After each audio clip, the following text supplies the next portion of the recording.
Hello, hello! Bienvenue sur Et si on avançait, le podcast qui vous tire vers le haut. Ici Marielle, consultante et formatrice en organisation et en gestion du temps. Et comme d'habitude, je suis ravie de vous retrouver aujourd'hui pour ce nouvel épisode de podcast. Ça faisait longtemps que je ne l'avais pas fait, mais pour celles et ceux qui écoutent ce podcast depuis le début, vous saviez que je faisais une petite dédicace à quelqu'un qui a pris le temps de laisser une note, un commentaire sur Apple Podcast principalement ou même ailleurs sur le podcast, je fais une petite mention et une petite dédicace. Donc aujourd'hui j'avais envie de reprendre cette habitude pour vous encourager aussi à en laisser, et puis je sais que ça faisait plaisir en fait aux auditeurs qui étaient mentionnés dans les épisodes. Souvent vous reveniez vers moi et vous me dites « Ah, c'était moi dans l'épisode du jour, ça fait plaisir ». Et donc voilà, donc aujourd'hui j'ai sélectionné le commentaire de My Little Z8 qui dit « Merci Marielle pour ton contenu très qualitatif, positif et avec bonne humeur. Je te suis depuis plusieurs mois et ton domaine d'expertise fut une révélation tant sur le plan perso que sur le plan professionnel. Suite à l'épisode 90, je me lance pour un avis 5 étoiles car il fait écho en moi alors que je suis en pleine réflexion sur mon projet professionnel à venir avec un syndrome de l'imposteur qui me colle à la peau. Merci encore à toi et je te souhaite un beau succès dans ton business. » Et c'est Julie. Merci beaucoup Julie pour ce commentaire qui me fait très plaisir parce que finalement c'est un podcast d'organisation, mais je me rends compte, bon après c'est très intentionnel aussi, c'est la mission des Si on avançait, c'est que souvent l'organisation est réduite à des plannings, etc. Mais vous le voyez ici, on aborde l'organisation comme un levier, comme un moyen. Et quand l'organisation est abordée sous cet angle-là, ça nous ouvre le champ des possibles et bien plus de perspectives que de la simple planification et de l'organisation, basique. Donc je suis ravie que le podcast vous aide dans ce sens et merci Julie pour ce commentaire.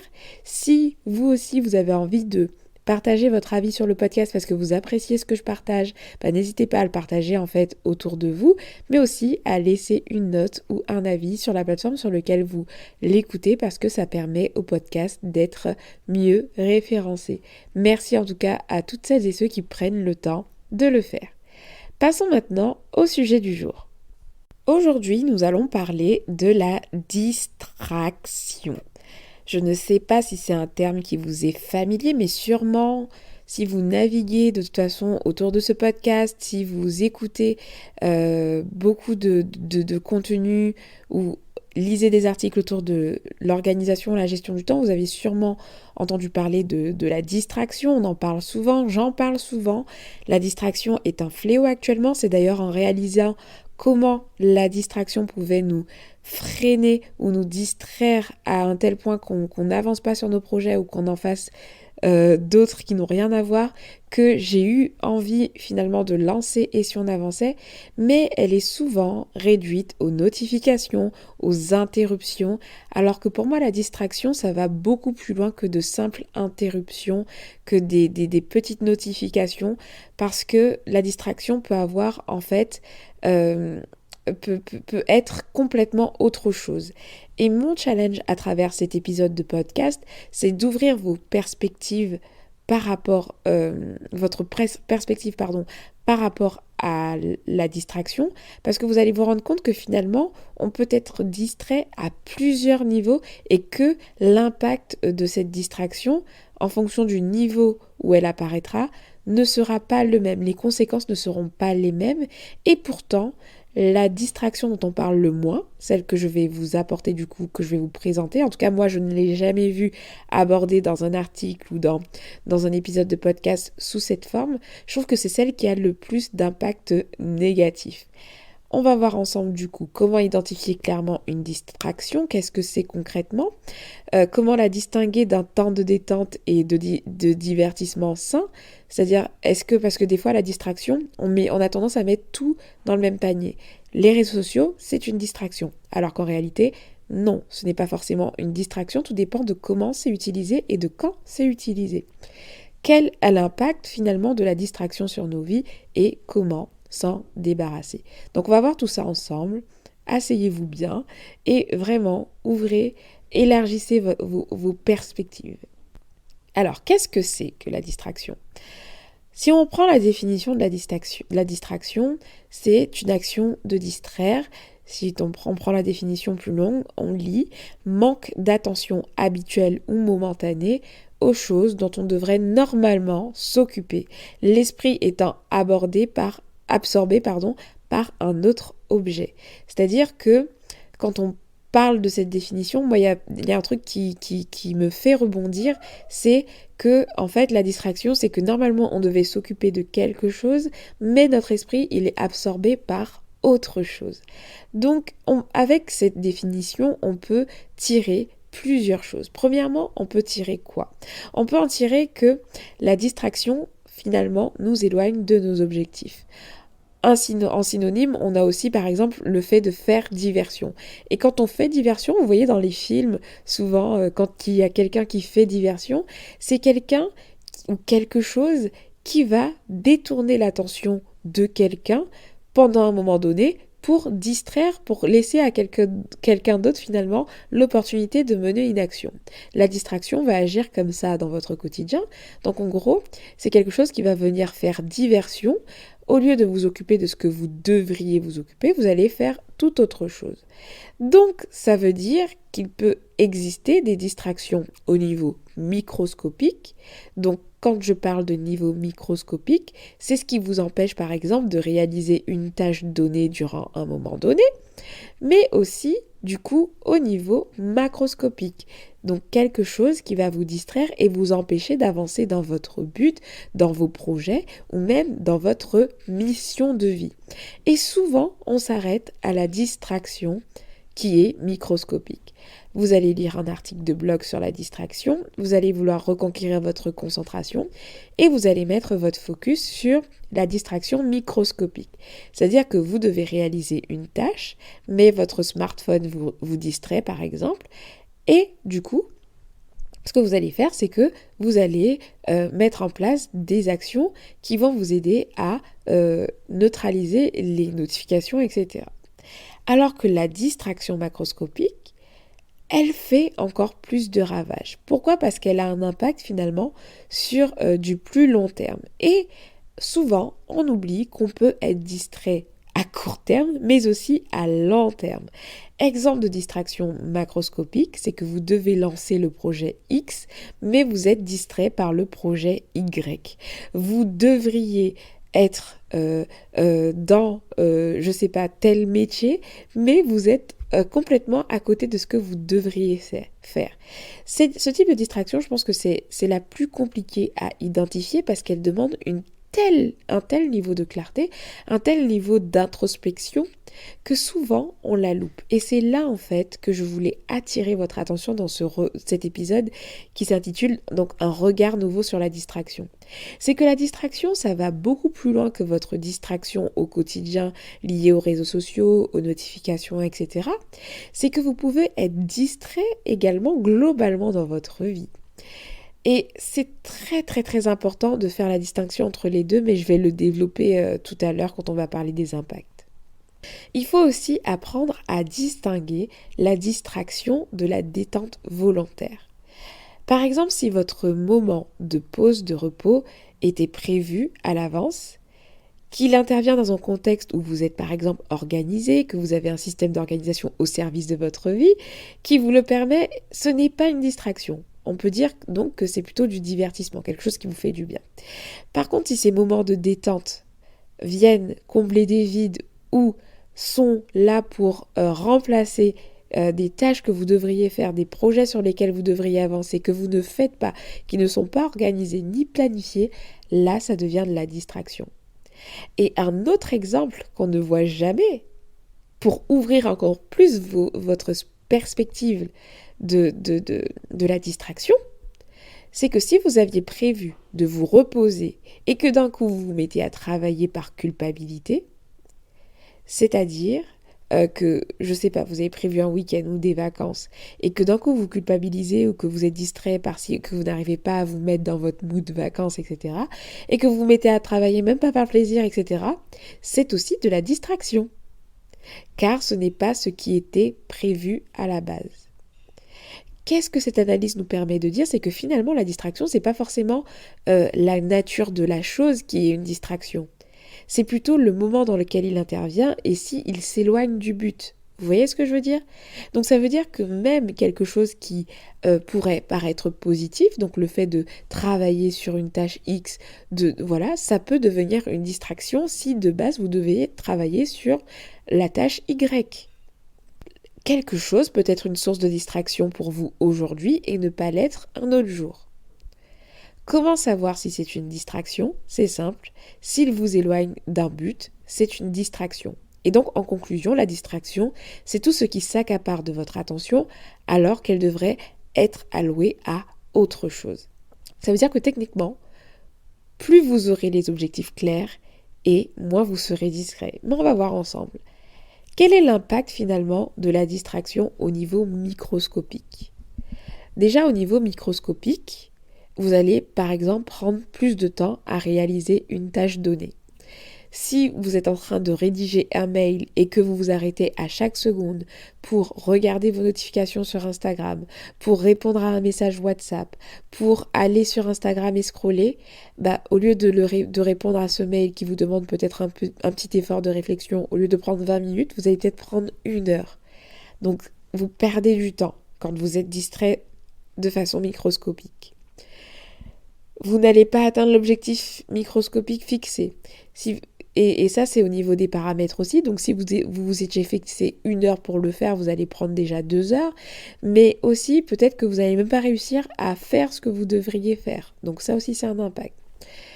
Vous allez peut-être même ne pas faire ce que vous devriez faire parce que vous allez la remplacer par une tâche donnée en procrastinant. Donc, comment lutter concrètement pour la distraction microscopique? On revient aux astuces de base, comme le fait de se mettre des garde-fous, comme neutraliser les distractions. Par exemple, si la distraction pour vous, ce sont les notifications, donc il va falloir trouver un moyen d'arrêter les notifications. Si votre smartphone est une distraction, vous allez éloigner la distraction de vous. Et lorsque vous allez travailler, vous allez vous créer un environnement sans distraction. Vous allez peut-être fermer la porte, vous allez éteindre votre télévision, vous allez mettre votre téléphone en mode avion. Vous allez neutraliser toutes les distractions possibles autour de vous pour pouvoir vous créer comme une sorte de bunker pour ne pas être distrait et pouvoir achever votre tâche.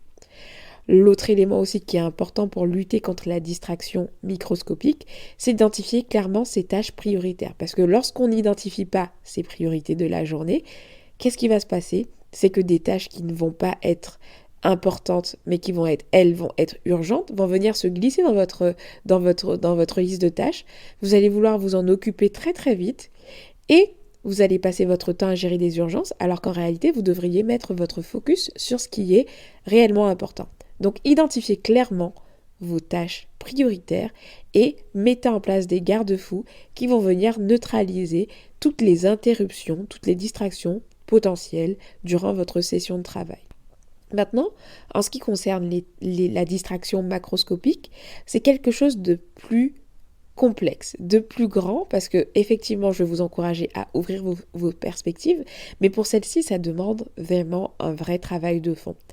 Parce que la distraction macroscopique, ça peut aller très très loin. Ça peut vouloir dire par exemple qu'aujourd'hui, vous êtes au mauvais endroit. Et donc ça dépend de tellement de choses. Je ne vais pas rentrer dans les détails, mais voilà, ça peut inclure tellement de choses. Mais je voulais vraiment vous insister là-dessus parce que du coup, si vous êtes distrait de façon macroscopique, tout ce que vous allez faire de manière microscopique, finalement, ça n'a pas de sens. Ça va devenir aussi de la distraction. Vous voyez ce que je veux dire ? Si vous êtes dans de la distraction au niveau macroscopique, c'est que vous faites quelque chose que vous ne devriez pas faire en fait. Et donc la clé pour sortir de la distraction macroscopique, c'est la clarté. J'en parle tout le temps, la clarté. J'ai dédié un module complet dans ma formation Momentum 101 autour de la clarté, la vision, les objectifs clairs, les priorités claires, les projets clairs. Parce que, honnêtement, sans tout ça, tout ce qui est microscopique, les plannings, la gestion des priorités des tâches et tout, ça n'a pas de sens. Donc, très très important de s'intéresser à l'aspect macro, d'être sûr de travailler sur les bons projets, sur les bons produits, sur la bonne filière, vous voyez ce que je veux dire, pour rester focus en fait et être au bon endroit. Et c'est l'image de l'escalier que j'avais lu dans un livre récemment. Pas de l'escalier, pardon, c'est l'image de l'échelle qu'on pose sur un mur. En fait, le truc c'est que si vous deviez vous représenter un peu l'impact de la distraction microscopique, ce serait ça. En fait, l'impact de la distraction macroscopique, c'est de s'assurer de poser son échelle sur le bon mur. Par exemple, on va dire que le mur représente un projet sur lequel vous travaillez, ou votre vision à long terme, etc., ou votre métier, peu importe, quelque chose de macroscopique, un projet, etc. Et du coup, les actions que vous allez faire vont représenter l'échelle. Donc l'échelle va représenter toutes les tâches microscopiques que vous devez réaliser. Si la partie macroscopique n'est pas claire et qu'elle n'est pas la bonne, vous allez poser votre échelle, donc vos actions, sur le mauvais mur. Et en fait, c'est arrivant au pied du mur, au pied du mur, c'est peut-être en commençant à monter l'échelle que vous allez vous rendre compte qu'en fait, votre échelle, elle est posée sur le mauvais mur. Vous voyez ce que je veux dire? Et donc, le but de travailler sur sa clarté, sur des objectifs clairs, des projets clairs, etc., c'est de s'assurer au moins de mettre son échelle sur le bon mur. Est-ce que vous travaillez sur le bon projet? Est-ce que c'est le projet prioritaire, macroscopiquement parlant? Et ce n'est qu'après ça que vous allez avoir finalement des tâches microscopiques voilà, qui vont être cohérentes et qui ne vont pas être des distractions. Vous voyez ce que je veux dire? Donc, comment lutter contre la distraction macroscopique? C'est de travailler sur de la clarté, avoir des objectifs clairs, et puis s'assurer qu'on travaille sur des projets qui vont être cohérents par rapport à notre vision sur du long terme, qu'on ne va pas finalement allouer son temps sur des projets qui sont en fait des distractions, parce que c'est la tendance, parce que, voilà, qui ne vont pas avoir de sens maintenant pour vous. Donc évitez de s'éparpiller et donc mettre son focus aussi au niveau macroscopique. C'est que lorsque vous décidez de travailler sur un projet ou un objectif précis, le but c'est d'être à fond sur cet objectif et d'aller au bout des choses et de ne pas s'éparpiller non plus à cause de distractions diverses. Donc, je ne sais pas si c'est quelque chose qui vous parle. N'hésitez pas à me faire un retour parce que vraiment, je trouve que c'est quelque chose qu'on n'aborde pas sous cet angle. Et je voulais vraiment vous le proposer sous cet angle parce que je trouve que c'est important de parler de l'aspect macroscopique. Le focus, il est tout le temps mis sur le microscopique, mais si déjà de façon générale, de façon globale, ce n'est pas clair pour vous et que vous posez finalement votre échelle sur le mauvais mur, tout le micro, ça va servir à quelque chose, mais ce ne sera pas de la vraie efficacité. Le début de l'efficacité, c'est d'avoir vraiment une clarté énorme sur ce que vous faites, sur vos objectifs et vos projets. Voilà tout ce que je voulais vous partager dans cet épisode. J'espère vraiment qu'il vous a plu. N'hésitez pas à me faire vos retours puisque c'est un épisode vraiment assez particulier. Je vous partage finalement une vision différente de la distraction. Et si je devais faire une synthèse, si vous devez retenir 3 éléments de ce podcast, j'avais même pas prévu de faire cette synthèse, mais comme j'ai parlé de plein de choses, je vais vous dire en fait ce que je voulais que vous puissiez retenir. La première chose, c'est que au-delà de la distraction microscopique, il existe donc la distraction macroscopique qui va avoir un impact, voilà, c'est quel projet est-ce que vous travaillez sur les bons projets, est-ce que vous êtes sur la bonne mission, est-ce que vous êtes sur le bon objectif, et donc voilà, parce que si vous travaillez sur des trucs qui ne sont pas en accord avec votre vision, etc., du coup c'est de la distraction, vous êtes distrait de votre but. Donc ça c'est, voilà, l'aspect macro-micro. Ensuite, la deuxième chose, c'est que, en fait, ce n'est pas la nature d'un élément qui fait qu'il soit une distraction ou pas, mais c'est plutôt quand il intervient.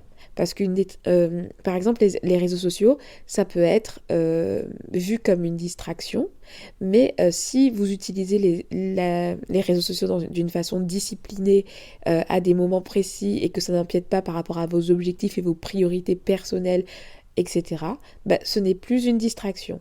Par contre, si ça intervient et ça vient chambouler vos priorités, que les réseaux sociaux vous prennent du temps alors que vous devriez travailler sur autre chose ou consacrer du temps à des choses qui sont vraiment importantes pour vous, là, ça devient de la distraction. Donc, ce n'est pas l'élément lui-même qui est une distraction, mais c'est plutôt de comment il s'intègre dans votre quotidien et le cadre dans lequel il s'intègre.